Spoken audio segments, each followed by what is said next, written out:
the outlook for 2019, we do have what we call the global trend radar, which keeps changing. You have a lot of dynamics that are happening in the market, the trade relationship between the US and different stakeholders. There is a little bit of an uncertainty with regard to what will happen or not in the UK.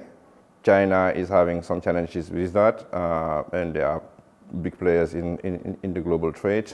As an organization, we've been around with different trends happening in the market, and we believe, we are quite a sustainable organization, and because DHL operates in all countries and territories, we think that whatever might happen is always an opportunity for us to find new solutions to still stimulate trade, because as people living in the different countries, we have the same needs. The United Kingdom also trades with many markets that are also around. So, our region covers anything that goes from Afghanistan, Turkey, to the Middle East and Africa. So there are many countries in this region that also have a pretty solid trading relationship with the United Kingdom.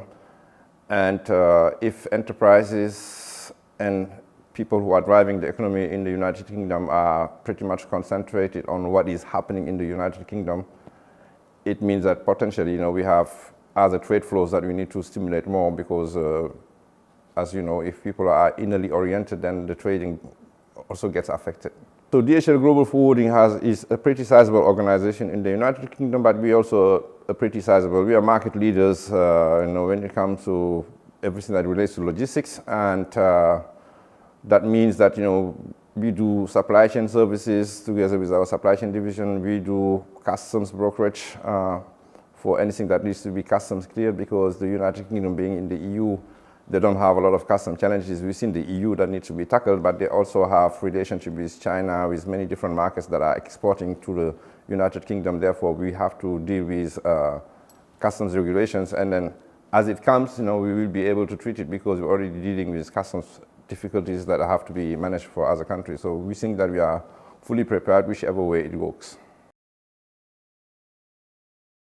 The Dubai Expo in itself is always an opportunity. We have had this experience in Milan, in China. So you always have a lot of goods that are flowing into the country. It's a lot of infrastructure development that takes place. And once the expo is over, then there are a lot of material that needs to be flown back or sailed back to the origin places, or is donated sometimes to different countries.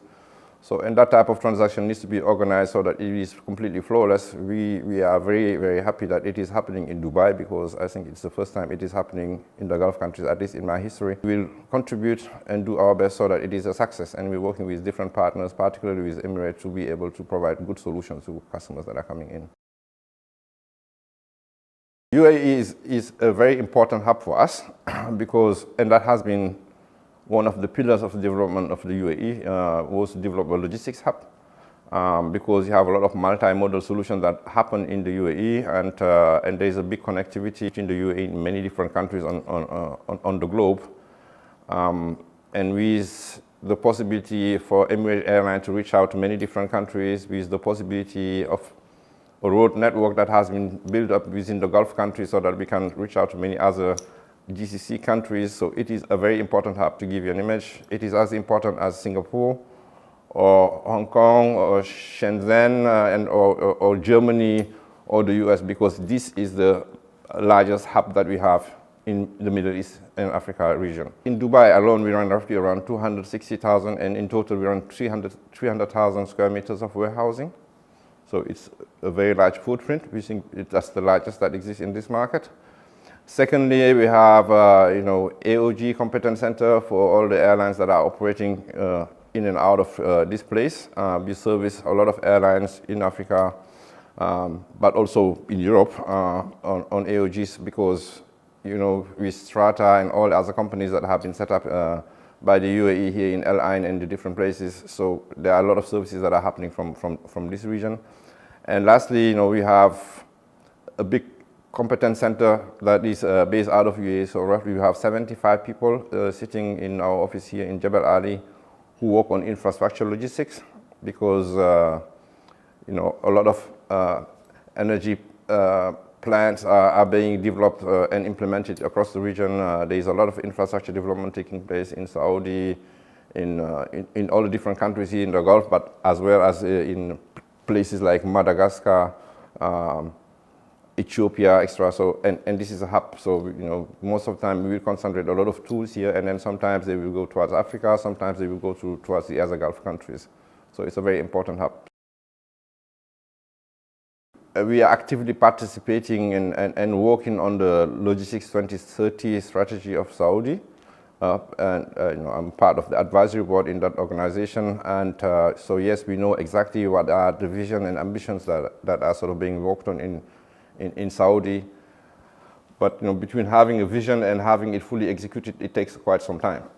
And the UAE has been a pretty good support to how Saudi can fulfill their needs because it's the largest population here in the Gulf. I think that will not change so fast because from my experience, it's not dissimilar to what happened between Singapore and China. Singapore has been always a hub for everybody that was going across all of Asia. Now China has developed an infrastructure of its own, but it didn't mean that Singapore has to die out, and the same will apply here. I lived in Singapore for quite a bit when things were changing in China. Those changes are always usually related to the first thing, which is being able to satisfy the growing need of the population. So Saudi is a large country, and there is a growing need of the population on many different aspects of life. You have seen the liberalization that is taking place. You have seen that industrialization is going to be taking place. So, and it is much more energy efficient to have cars manufactured in Saudi and distributed in the Gulf countries than to have them manufactured in Mexico or in South Africa or in Australia and shipped to this place. So, and the second thing is that it will make it much more affordable for people who want to access those vehicles, even if it is new vehicles that are being produced, new generation vehicles. Same goes for all the appliances that you need at home, which will be also tendentially, if all the strategy works out, more and more manufactured within the Gulf countries, and that creates job opportunities for many people living here. And then when it creates job opportunities, it means that it creates a lot more revenue, and therefore it creates much more demand and much more consumption. So, and we look at it always as enabling an economy and the population that is living in the economy to be much more satisfied, to be a happier space, but also creating a lot more needs, so therefore a lot more consumption. It's always an opportunity that is sort of emulating additional opportunities. So that's how we look at it. I would pretty much see Saudi becoming specialized in automotive and satisfying needs that are happening in Egypt, as much as becoming a market opportunity for anybody that is in the food and tourism or whatever business in Egypt, so that they get more people that are coming from Saudi. And that will also affect other economies that are around. But it's in the positive sense that it will affect, it will not sort of decrease any opportunity anywhere.